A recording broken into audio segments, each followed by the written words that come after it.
টানা তৃতীয় ঈদ উল ফিতর আদিয়ালা কারাগারে কাটাচ্ছেন পাকিস্তানের সাবেক প্রধানমন্ত্রী ও পাকিস্তান তেহরিক ইনসাফ পিটিআইয়ের প্রতিষ্ঠাতা ইমরান খান।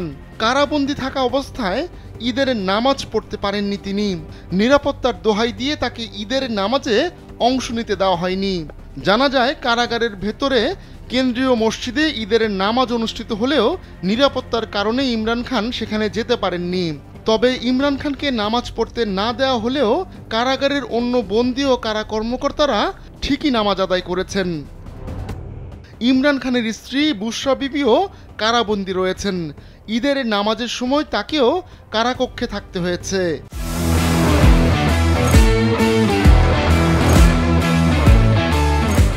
রাষ্ট্রীয় গোপন নথি ফাঁস থেকে শুরু করে তোষাখানা তসরুপের মতো বিভিন্ন অভিযোগে ইমরান খানের বিরুদ্ধে শতাধিক মামলা রয়েছে। এসব মামলায় সেই 2023 সালের আগস্ট থেকে কারাবন্দী রয়েছেন ইমরান খান। এদিকে আদিয়ালা কারাগারের নিরাপত্তা নিশ্চিতে 3 দিনের নিরাপত্তা পরিকল্পনা বাস্তবায়ন করা হয়। সূত্রের বরাত দিয়ে জিও নিউজ জানায়, আদিয়ালা কারাগারে যাবার পথে অতিরিক্ত 8টি চেকপোস্ট বসানো হয়। এছাড়া আরও প্রায় 200 কর্মকর্তা মোতায়েন করা হয়।